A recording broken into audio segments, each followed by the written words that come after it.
Professor Disney, it's a great pleasure to meet you. You're famous, I think, for having discovered the optical part of the Crab pulsar, but what impresses me particularly is that you have pointed the attention to the low surface brightness galaxies. You pointed out that very many objects in the sky have a low visibility, and I think this is greatly relevant for astrophysics. Can you point out for the general audience what's the problem is with low visibilities? Well, when I almost my first observing session as a professional astronomer, I've always been fascinated by galaxies, and so there I was up in a mountain in Arizona, and I thought I had a bit of spare time, a couple of hours, so I pointed my telescope at the nearest big bright galaxy, and I couldn't find it. And it took me nearly an hour, isn't it? Or it took me an hour to find it. And when I found it eventually, it was there all the time, but it was so dim.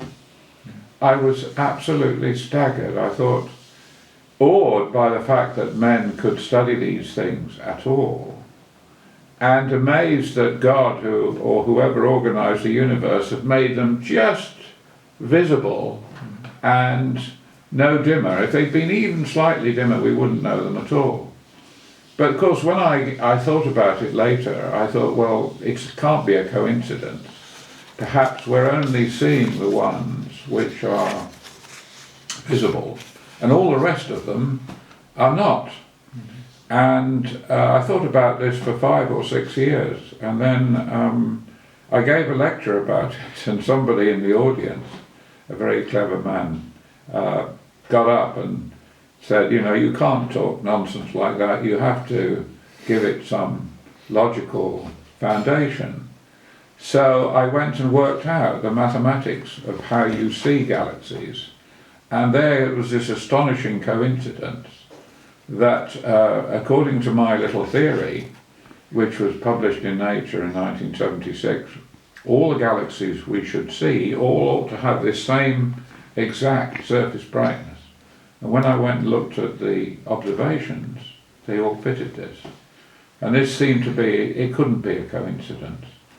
The universe must be stuffed with other galaxies that we're not seeing. Yet it's not completely understood, is it?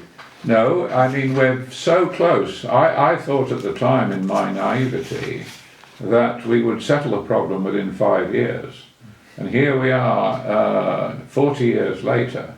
However, we're that close now, okay?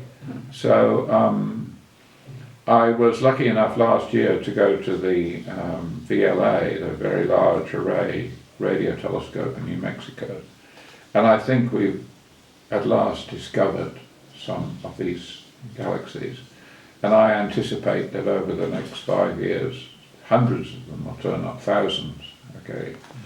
Both ones at a low surface brightness, people forget the alternative, which is high surface brightness as well. So I have a little diagram which... Yeah, we can put this to the camera for a moment, yeah. I think okay. This is... Yeah, okay. And it's this hump in the middle here. And this is how easy it is to see a galaxy when you get the height. And here is the surface brightness. So when it's too compact, you see it comes plunging down. Okay. So yeah, so when it's too compact, the galaxy, the ease to see it comes plunging down, and when it's too diffuse, it's low surface brightness, it comes plunging down. And I don't know any other graph in the whole of physics which is so sharp, which is a result of two plunging graphs like that. Everything you can see must lie in this very narrow, extremely narrow, I call it a wigwam, after the... So that's been my obsession for the last 40 years. And I'd like to think it will solve the problem before But I die. to summarize it, it would be as we must expect much more stuff, much more galaxies than Yes, that that's is right. visible. I'm sure that's the case. And for me that raises the question that if there are so many more galaxies out there, and we have fantastic data, but if we know that there are so many unseen galaxies, how can we subtract from other telescopes the known information? I give an example, the cosmic microwave background, for example. I mean, this is a very, very nice telescope and a very good resolution, but for analyzing the data you have to subtract the foreground. And what is the foreground? So couldn't it be that also these low surface brightness galaxies or the non-visible galaxies contribute a lot to unknown foreground? Certainly they could make it more difficult to do things like extracting data and inferences from the cosmic background, imaging. What I don't think these hidden galaxies will do will massively change the balance of all the mass in the universe. Don't forget that the baryons only contribute less than 1%. If you believe the if you believe in the standard model, yeah. the standard model and all that, you see. So I'm not claiming that overnight we will find hidden galaxies and that will solve all the problems. It won't. If I could sort of summarize my philosophy, if you like, general philosophy and all this, is that I think we astronomers who study galaxies are reaching out and touching problems which no other scientists have had to cope with before. And of course we're finding all sorts of weird phenomena and we're rushing to interpret it, whereas it might be far more interesting than say, dark matter or dark energy, all these things that have been grabbed out of the sky. There's probably, I believe, there's all sorts of other things going on. It might be something to do with Mach's principle, for example, which has eluded us so far. But it's probably something that 500 years from now will be very different to. So astronomers or cosmologists maybe should be more humble in claiming that they have understood all the, because there are so many unknown things. You know what famous Russian physicist said, Lev Landau, he said, cosmologists are always certain, always wrong. Okay, I think one important result you obtained was in the dynamics of galaxies, and we have a lot of observations of velocities and I think you pointed out that there are strange coincidences, that these variety of parameters that seem to be allowed in galactic dynamics actually boils down to a simple pattern or yes, or that's right. I mean, that's right. It was a quite surprising, absolutely surprising discovery, which was published in Nature in 2008. And we entitled it, Galaxies Are Much Simpler Than Expected.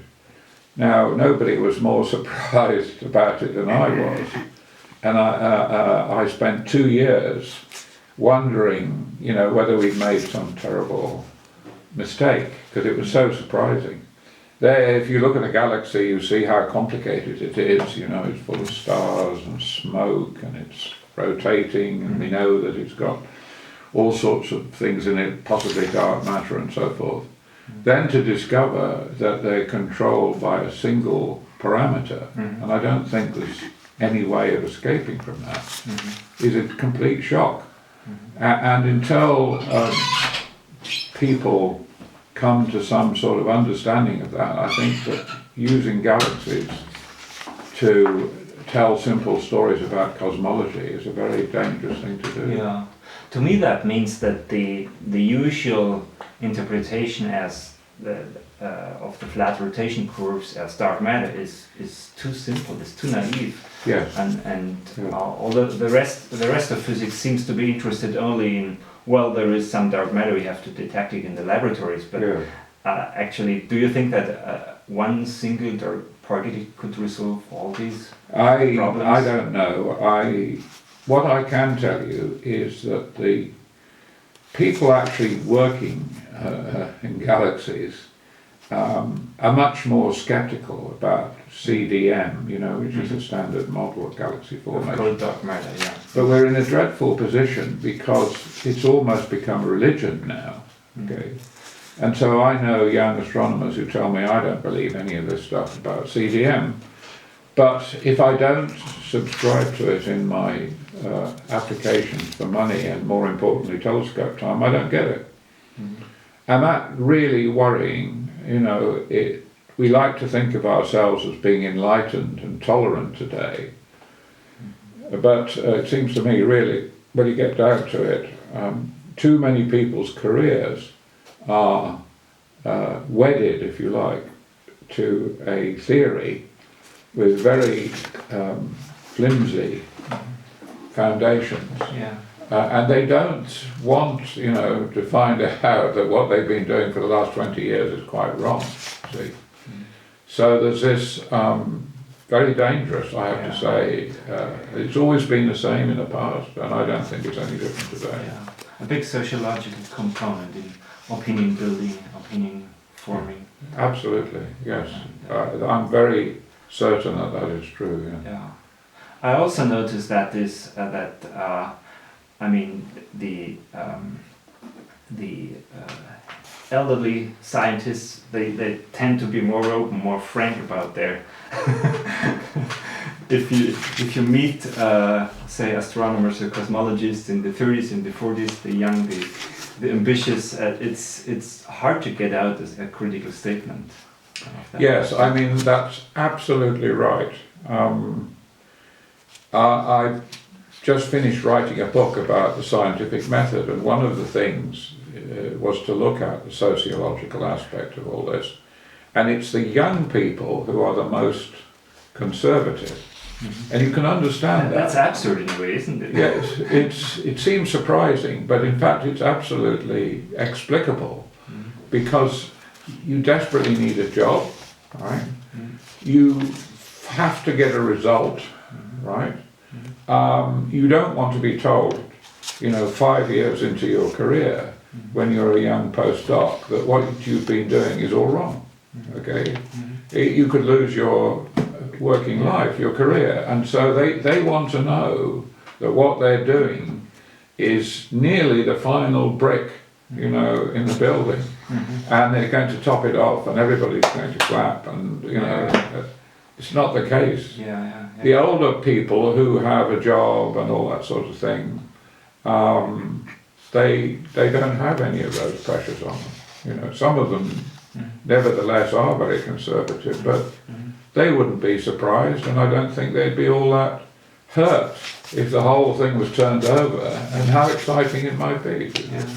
I think there's also a kind of confirmation bias, because detecting dark matter or would give you a Nobel Prize, and establishing a concept is always something very nice. You establish dark energy, but disproving something is, you won't get laurels for it. Right? Exactly. I spent a lot of my time reading scientific history, not just in astronomy, but there's one certain thing is true, that making a big discovery can only ruin your life almost. Okay, if you look at the most of the great discoveries that were made, let's say, to my mind, the greatest discovery of the last 100 years is continental drift. But look at the attacks there were on Wegener, He was ridiculed, He was ridiculed by geologists, he was ridiculed by geophysicists.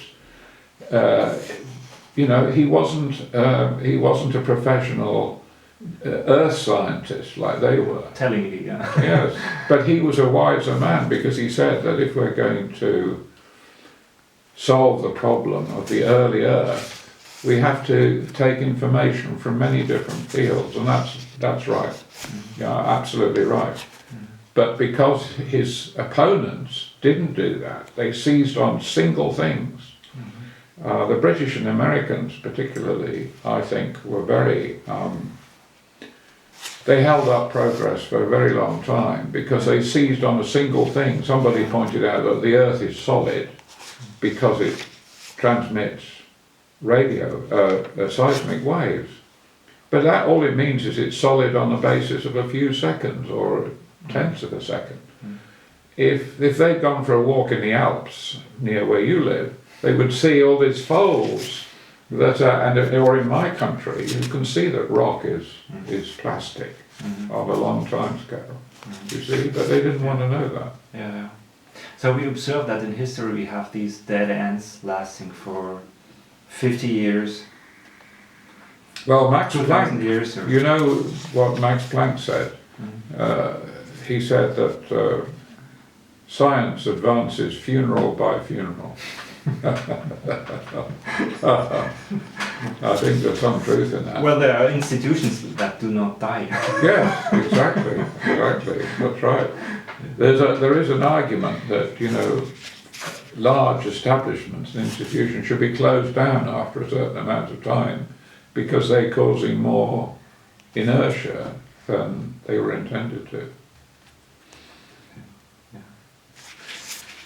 Yeah, so you believe that you have, as I understood, great doubts about the so-called lambda CDM cosmology. Yes. And do you think that it could be a similar dead end, like, Yes, I mean, theology? You've seen some of my arguments about that. It doesn't seem to fit. You know, there are quite a lot, and it's not just me. I mean, in 2010, Jim Peebles, who's more or less the Archbishop of cosmology, wrote a review in Nature saying there's something seriously wrong with all of our understanding about galaxies at the scale of Also millions of light years. With voids also, I think. Yes, and a whole lot of stuff. The other thing is, as you know, I'm an old scientist and I've been involved in many different kinds of science, right? So, for example, there are a lot of young cosmologists who read a lot into computer simulations. And computer simulations can be very difficult to interpret.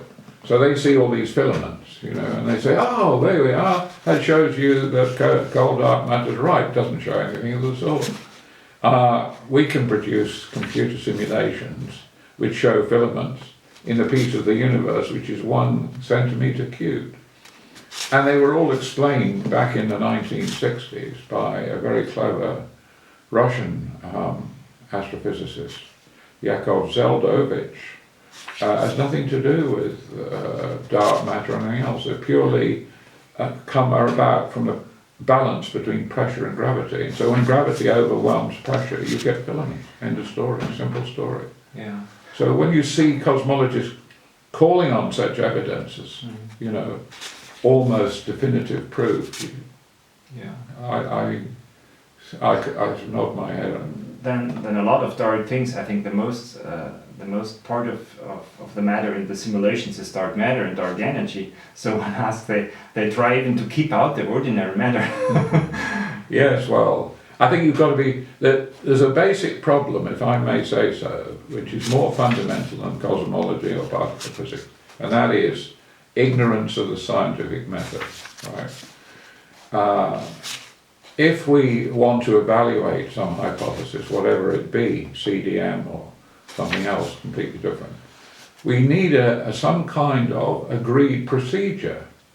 Okay, how could, for example, the geologists and geophysicists at the time of Wegener come to some sort of sensible agreement about how likely it was that continental drift was correct? Okay.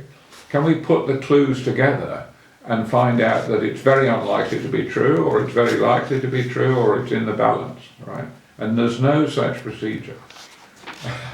And that, to me, if I may say so to you, somebody like you, that's what you should be chasing after.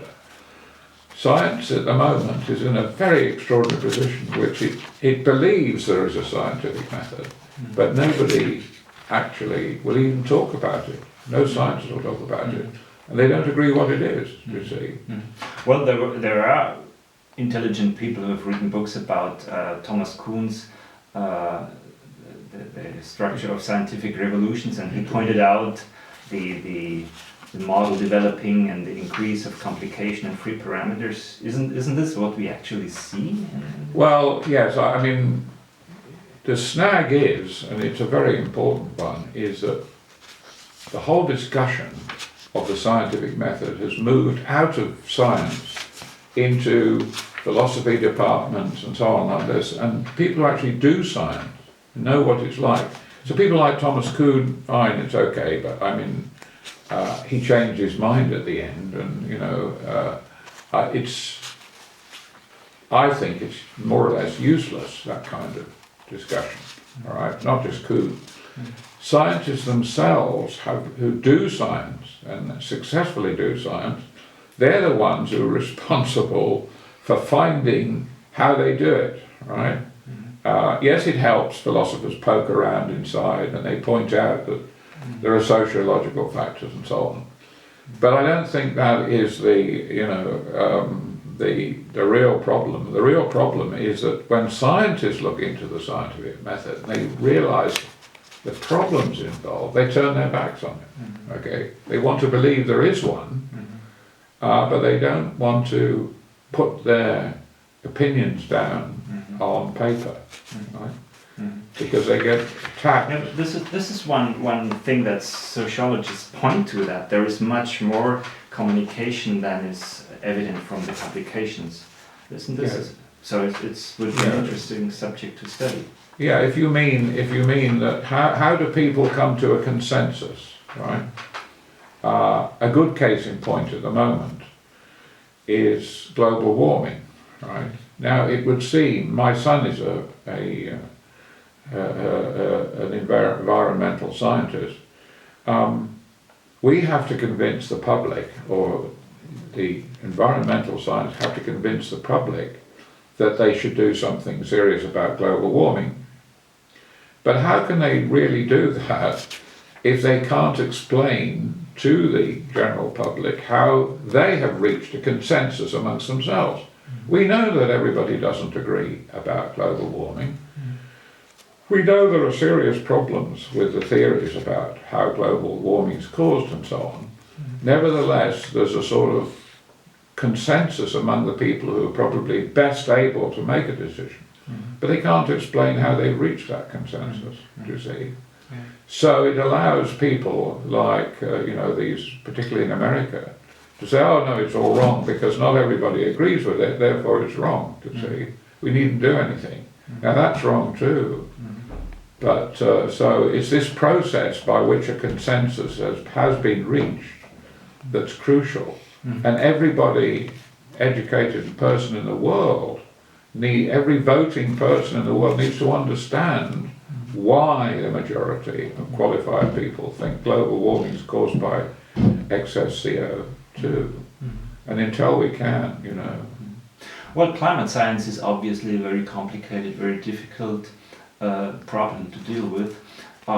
If we think about cosmology as a fundamental science, do you think it's different in the sense that you might suspect that the laws of nature should be simple or be phrased with a few concepts? Einstein had ideas like this, that he didn't believe in too complicated theories. And yes, well, that's a good question. What Einstein was doing, quite rightly, was following the old tradition of what's called Occam's razor, right? Which goes back to classical times, which is when you're working on always start with the simplest theory, because it's the easiest one to either prove or disprove. The more complicated a theory, the more free parameters you have. You can get to a point, if you have an equal number of free parameters to the number of observations, where you can make the theory fit, always fit, okay? But it's worthless because there's no probability left that it's either right or wrong. That's what you pointed out from Yes. cosmology, that it has too many, I think you counted 17 parameters. That's right. Yeah. And it turns out too, standard model of particle physics has 18 free parameters. So I believe, having read a lot about it, that Einstein gave a very confusing account of what he meant by simplicity. He said God would not have missed the opportunity to make the universe really simple, okay? And so he chose his field equations in the simplest possible way. They're really only based on Newton's theory of gravitation, but made covariant, okay? Now there's no reason that that should be the case at all, but it was a sensible thing to do, okay? But because a simple theory is the sensible one to work on, it doesn't mean to say it's the right one. It usually isn't, okay? Yeah.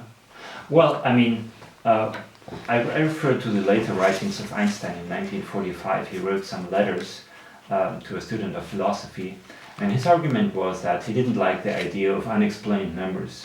He said that I can't imagine that nature comes up with an unexplained number. So today we have many of these numbers, and the question is, I mean, if you have two theories, you can pull out Occam's razor and say this one is better, but the sheer number 17 of unexplained parameters, doesn't that point, isn't this suspicious that there is something wrong? To me it is, yes. I mean, very definitely. I absolutely, and I think that all scientists concerned with it ought to be worried about it. Okay, they ought to be worried, as they are. I think, as I understand it, I don't understand particle physics, but particle physicists themselves don't believe the standard model is the final answer because it has too many free parameters. Cosmologists don't seem to worry about it. You also pointed out in various publications the problem of observing faint objects and to make optimistic claims about.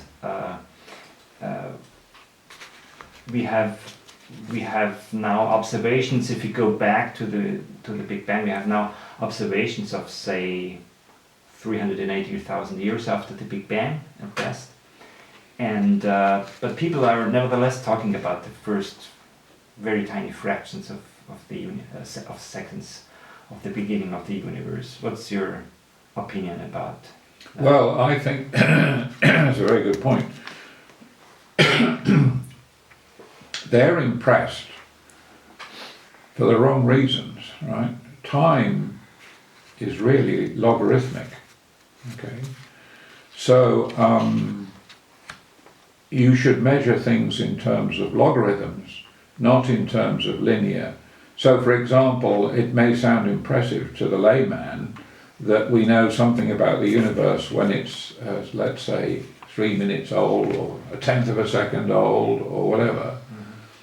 But in physics, the smallest time interval we can talk about is the Planck time, which I always forget. I think it's 10 to the minus 43 seconds.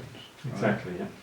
The universe is, as far as we can tell from its expansion age, 10 to the 17 seconds long. So there are 60 decades of time between the Planck time and the present time. Right? Now, what would be impressive is if we could get back to within, let's say, a factor of 10 of the Planck time. That's way, way, way, way, way, way, way high. I think it said that the Large Hadron Collider can see physics of a kind, I may have got the numbers not quite right, but back at 10 to the minus 12 seconds. Right? Okay, The but that's state, nowhere near 10 to the minus 43.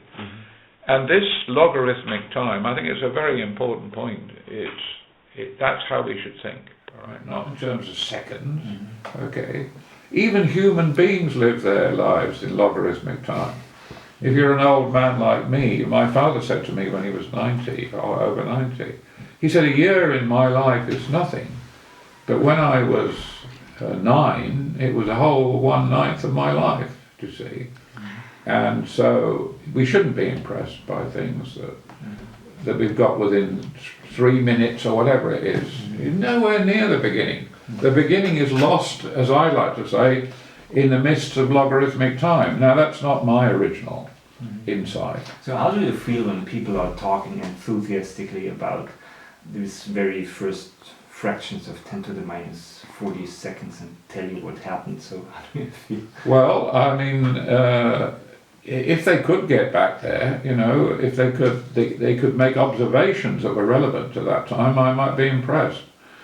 But one of the, I'm sorry to say, one of the problems is that cosmologists think they understand particle physics when they don't. You know, they draw what they want from particle physics very often, and without understanding it. I'll give you an example. A famous British cosmologist, who I shan't name, was very impressed by what were called GUTs, or grand unified theories. Okay, and he said that proves that CDM, cold dark matter, is correct. So I went and asked an eminent particle physicist. He said that's complete nonsense, you see.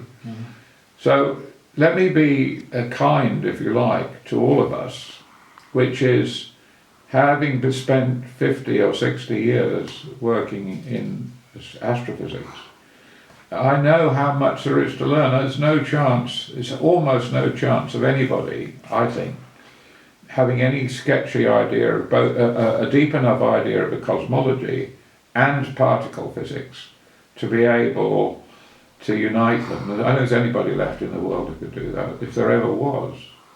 Okay, Einstein maybe, but I don't know how much he knew about particle physics, for example, do you see?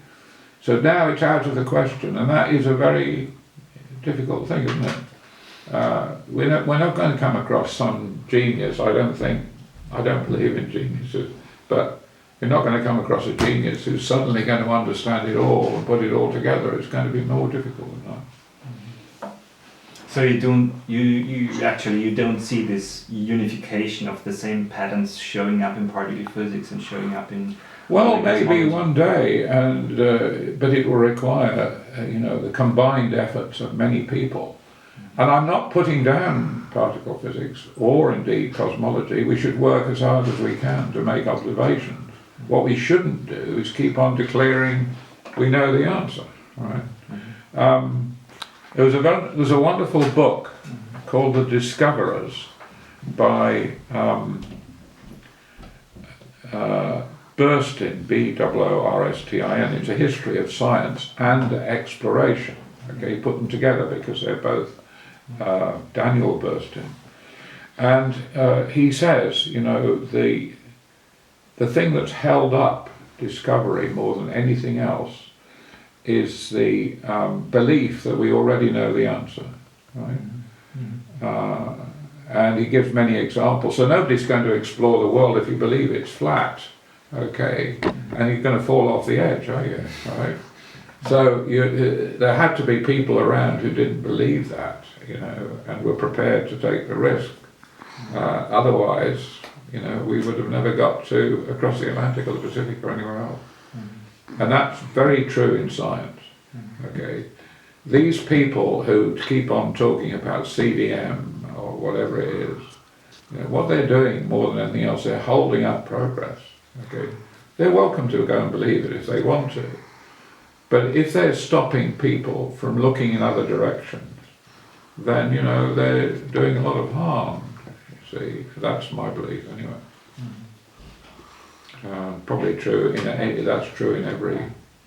That's the message that I got from one of your papers. In the end, you write something like, you say, we astrophysicists should be a little bit more humble and say, we're trying to find something with our telescope and trying to make sense, but it's very difficult, and we have just one picture of a long movie, and that's what we got, but not claiming we have revealed the truth. Yes, there's a very interesting communication problem here. Is most of the people who know most about it are humble.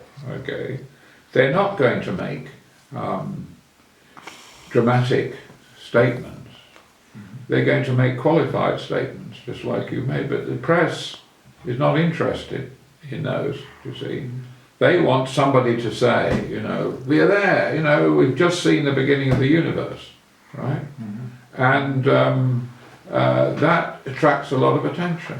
You said that the more people know, the more humble they used to be. But when you listen to talks, famous cosmologists in Princeton, so the consequence would be they're not humble if you listen to them. Well, yes, I mean, there's a distinction, I think, here, which is quite important, between observationalists and people who've been in the business a long time, all right, and young theoreticians, all right, who think that because they know a few equations and that, it's because they are ignorant that they are able to make dogmatic statements. Okay. The worst people that I've come across are computer technicians, basically, who run, let's say, simulations in cosmology, and they see something, and they have some knowledge, little bit of knowledge about cosmology, and they say, there you are, there it is, you see. Whereas people who have a lot of experience in computer simulations know two things. One, it's ever so easy to produce all kinds of artifacts, and the more dramatic they are, the more likely they are to be actually a numerical mistake, for example, right? So I used to be a computer simulator, and I still have done. But in the field at which I was working in at that time, the whole field was seized by somebody who was too stupid to see that the work that he had done was a numerical artifact. The people who were smart enough realized there wasn't an interesting result. Okay, the computers at the time were not powerful enough. Yeah, but you get it more easily published if it sounds interesting. Exactly. Yeah. And once it's published and you made a big reputation for yourself, as this gentleman did, okay, he can't withdraw it, or he won't withdraw it, you see. So I went up to him, you know, and he got very angry and walked away. But it was quite clear that it was wrong. And it held up the field in the United States for 30 years. Okay. So, again, this is a problem. How do you apply the scientific method to computer simulations? Because the only way you can really test them out is for the referee to redo the whole thing. And that is impossible, you see. Should there be some transparency in science, like people able to check at the internet, running the code at the internet, instead of the fields and the communities keeping their computer programs more or less secret? I don't think the problem is not so much secrecy as the fact that, for example, a cosmological simulation may require the most powerful computer on the planet for a whole year just to make a single simulation. Now, the effort required to repeat it with a different program, you know, who's going to do it? What we should learn, what everybody should know from the top to the bottom, is it's just a computer simulation. And the computer simulations have a very poor record in astrophysics. Or repeatability, that would return to the basic principle of science. Yeah, that's right. We know what's going on there in biology at the moment, right? Hardly anything, well, a lot of things are not repeatable.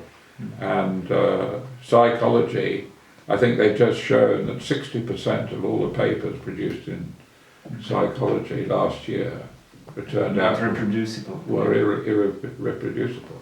So to me, psychology is not a science at all.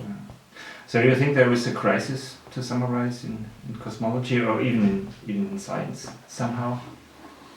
I don't want to dramatize it in the sense that it's a new crisis. Right? This has always been the case. It's been very difficult to, in the most interesting fields where you're right up against new ideas. Let's take, as I say, because it's in the past now and it's all solved, continental drift. If you go back and look at the history of all the clashes there were, and the misunderstandings there were, and how nearly all the famous people in the field, who all were swore blind that they were right, okay, had missed crucial things. Why should it be any different today? Right? Why? Okay.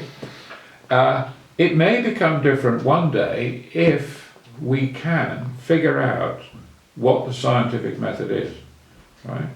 If we can find out how honest men and women can decide between this hypothesis and that there is a method for doing this that we can all agree about, okay, then that will be a fundamental advance and mankind will have moved on, okay. But so long as we can't agree about that we'll have these uncertainties, which are deeper than any particular science. Right? Do you think that this will ever happen? Paul Feyerabend said that there's basically no method at all you can trust in. I believe that, well, I hate to say this, but I think I'm just writing a book, I'm finishing a book. You're referring to the Bayesian analysis of. Yeah, well, in this paper here, the last section is called networks, okay. Yeah. Now, I don't think there's anything new about this. This is how... It's conditional probability, yeah. It's how animals think, right? So, this is my point of view. Animals are very smart. They have to be, okay? They wouldn't survive for millions of years if they weren't able to make decisions. We know everything in our body physically is descended from our animal ancestors. So presumably, so is our mental survival mechanism, okay? So I believe that if you want to understand how human beings think, you've got to look at how animals think, right? And that's a much less, you don't get into philosophical and religious arguments. The idea, for example, that it was the Greeks who suddenly discovered how to think logically, it can't be right. Okay, our liver is, I don't know, it's 500 million or 3,000 million years old. Every other piece of our anatomy and physiology has a very ancient past. And I was brought up in a family which had a huge number of animals that used to live in the house, okay. For example, do you know what a jackdaw is? Does that make sense to you? It's a small crow, okay. And this animal could count to 14 without being trained, right? Now human beings can only count to 3, they have to be trained beyond that, okay? So there's a lot of, what we should be discussing is not how the Greeks invented logic, but where do we get what is called in the English language common sense. Einstein said, he was asked, what's the basis of science? He said, common sense, everyday thinking, right? Great, I absolutely agree, but how does everyday thinking work? And so that's, to my mind, that's where we have to go. And so I've got my little idea about it in there, and I call it networking, okay? And it's not my invention, it goes back to every animal. We've got some really intelligent cats in this house. They can work out all sorts of things, okay? They don't get run over in the road, not yet so far, because, they think they're very smart. And so Darwin, who's one of my great heroes, he always said that, and he was much criticized for it, he said there's no difference in kind between the intelligence of human beings and the intelligence of animals. There's only a difference perhaps in degree, okay? But of course, you see, at the time, and it's still true, a lot of people on this earth want to believe that we are the chosen children of God, and that God has imbued us with mental processes which no other animals have. But all the evidence since is that that's not true. I mean, 60 years ago, you could define human beings as the only animals that use tools. We know now dozens of animals that use tools, don't we? And nobody's ever come across a distinction between the mental capacities of human beings and other animals. Recognizing yourself in the mirror, for example. That used to be thought, not anymore. There are birds living around here, magpies, you'll see them in a minute that can do that. You bring in a lot of interesting knowledge from other fields here. So in general, your advice for science would be broaden your view, not to be too narrow, look at other sciences, look at the history and methodology of science. Would that be? I believe general so, yes. I mean, it's very difficult. I'm an old man and I have been able to spend a lot of my time thinking about all these other scientists and reading about them. And I'm very grateful that I've had that time now. When you're a young scientist, it's very difficult these days. You've got to write papers, haven't you? You've got to publish papers in prestigious magazines. You've got to go down the rails like that. If you come up with something very strange and difficult, you're very likely to be thrown out of the profession. You won't survive in it, you see. And there's some very clever young scientists in cosmology and galaxy physics and extra-galaxy physics who they know that, and they'll tell you privately that they're not going to step outside the boundaries, okay? And if I sound a bit fanatical about this, it's the response. The first paper that I wrote, being skeptical about cosmology, came out in 2001. Yeah, the case against cosmology is Yeah, that's what it was called. It was the amazing email response I got from professional astrophysicists and astronomers, all saying, thank goodness somebody's saying these things, but don't quote me, right?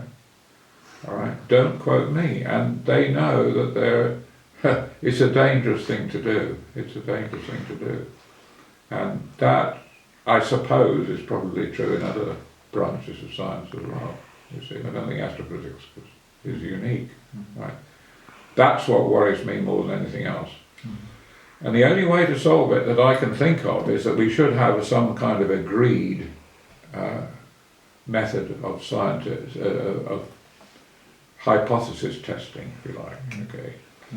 And you can imagine if in the days of Wegener, they'd been able to sit around the table and say, well, let's look at all the different pieces of evidence. And what do they add up to? What do they multiply up to? They would have come to the conclusion that nobody knew whether continental drift was right or wrong in those days, but it was definitely a viable hypothesis that shouldn't have been dismissed, and they should have gone in search of new evidence, which they could have got, but they didn't, you see, because they were all so certain he was wrong. And Wegener died as you probably know, in a very heroic way in 1930. And so his enemies, his opponents, won the day when they shouldn't have done. And there we are. It hasn't changed much.